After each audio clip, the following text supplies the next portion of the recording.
Hello student, जैसा कि आपको पता है कि पूरा विश्व 2023 को अंतर्राष्ट्रीय मिलेट ईयर्स के रूप में मना रहा है। और आइए जानते हैं मिलेट्स क्या होते हैं और साथ ही साथ इनके फीचर के बारे में, इनकी विशेषताओं पर बात करेंगे।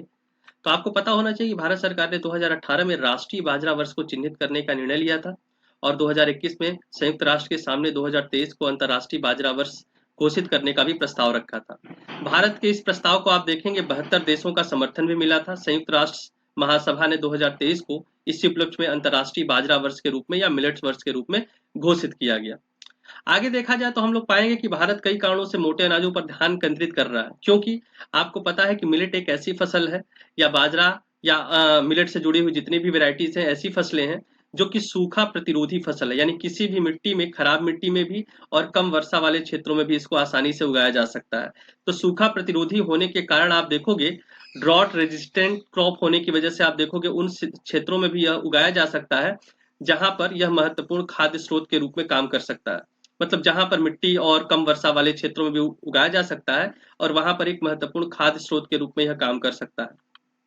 इसके अलावा कृषि और किसान कल्याण मंत्रालय का कहना है कि 1965-70 तक भारत बाजरा में कुल खाद्यान्न सामग्री के लगभग 20% का हिस्सा था, लेकिन अभी देखेंगे वर्तमान समय में मात्र यह 6% ही रह गया।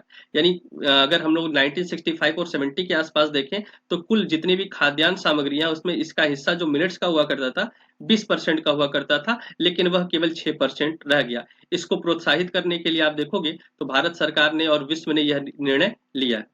आगे बात करें तो भारत बाजरे का एक प्रमुख उत्पादक है। आपको पता होना चाहिए विश्व में ये भारत जो है विश्व में सर्वाधिक बाजरे का उत्पादन करता है या मिलेट्स का उत्पादन करता है। विश्व को तो छोड़िए, एशिया में आपको पता है कि जितने भी मिलेट्स का उत्पादन होता है कुल मिलेट्स का लगभग 80% भारत ही उत्पादन करता है। और वैश्विक दृष्टि से अगर बात किया जाए, अगर वर्ल्ड लेवल पर ग्लोबल दृष्टि से देखा जाए तो 20% यह कुल उत्पादन करता है। बाजरे को आसानी से स्टोर भी किया जा सकता है। यही कारण है कि बाजरे को अकाल रिजर्व या फेमिन रिजर्व्स के रूप में भी जाना जाता है। बात किया जाए बाजरे की तो यह एक चमत्कारी अनाज के रूप में भी या भविष्य की फसल के रूप में, क्रॉप ऑफ फ्यूचर के रूप में भी जाना जाता है, क्योंकि इसमें अनुकूलन की अद्भुत क्षमता होती है। केवल अनुकूल परिस्थितियों में ही उत्पन्न नहीं होता, चाहे आप किसी भी कंडीशन में इसको उपजा लीजिए या उत्पादित कर लीजिए, इसका उत्पादन वहां पर भी देखने को प्राप्त हो जाता है। बात किया जाए मिलेट्स की प्रमुख किस्मों के बारे में, इसके वेराइटीज के बारे में, तो मिलेट्स में देखिए जैसे हम लोग मोटे अनाज पढ़ते हैं ना, ज्वार के बारे में, बाजरे के बारे में, रागी के बारे में, झंगोरा के बारे में, बैरी, कंगनी, कुटकी, कोदो, चेना, ये सब महत्वपूर्ण एक तरीके की मिलेट्स की ही किस्में हैं, वेराइटीज हैं जो हमें देखने को मिलता है। लेकिन आपको ये समझना पड़ेगा कि यह जो मिलेट्स है इनकी जितनी भी किस्में हैं उसमें सबसे ज्यादा योगदान जो है वो बाजरा का होता है, लगभग 60% के आसपास, और इसके बाद ज्वार का और उसके बाद रागी का। बाकी अन्य जो है मिलेट्स की जो किस्में हैं वो थोड़े बहुत मात्रा में उगाई जाती हैं।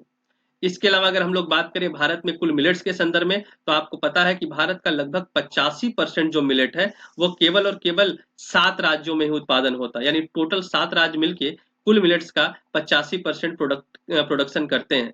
बाकी 15% जो उत्पादन होता है बाकी राज्य मिलकर करते हैं। वर्तमान समय में आप देखेंगे तो मिलेट्स का सबसे बड़ा उत्पादक जो है भारत में वो राजस्थान है।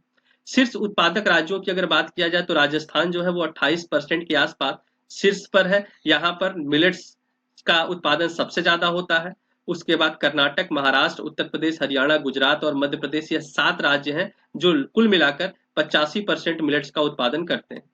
शीर्ष अगर मिलेट्स उत्पादक देशों की बात किया जाए तो इसमें टॉप पर भारत है, दूसरे पे नाइजर है और तीसरे पे चाइना का नंबर आता है। इसके लिए मैं इसके बारे में आपको ये ध्यान में रखना है कि यह जो शीर्ष उत्पादक वाली जो रैंकिंग है ये बदलती रहती है, तो इसको ध्यान में रखिएगा और समय के साथ इसको अपडेट करते रहिएगा। वहीं बात किया जाए डॉक्टर खादर वली को, तो इन्हें भारत का मिलेट मैन कहा जाता है, क्योंकि इन्होंने मिलेट्स में पाए जाने वाले जो भी पोषक तत्व होते हैं और इसको खाने के बाद जो भी इन पोषक तत्वों को का यूज करता है, उनके रोगों से उनको मुक्ति के विषय में यह जन जन को इन्होंने जागरूक किया था या करने का काम किया था। इस वजह से डॉक्टर खादर वली को भारत का मिलेट्स मैन के रूप में भी जाना जाता है। तो ये महत्वपूर्ण विशेषताएं मिलेट्स के बारे में थी। यहाँ से अक्सर क्वेश्चन भी कभी कभी बन सकते हैं, इसको आपको ध्यान में रखना है। एक होमवर्क मैं देता जा रहा हूँ, आपको ये पता करना है कि जैसे ज्वार हो गया, बाजरा हो गया, ये सब के लिए कौन सी क्लाइमेटिक रीजन देख महत्वपूर्ण होती है। इसका उत्पादन किस क्लाइमेटिक रीजन में, कितने डिग्री टेम्परेचर में और कितने डिग्री रेनफॉल वाले क्षेत्रों में और भारत के किन किन क्षेत्रों में होता है, ये पता लगाइएगा और कमेंट बॉक्स में इसका आंसर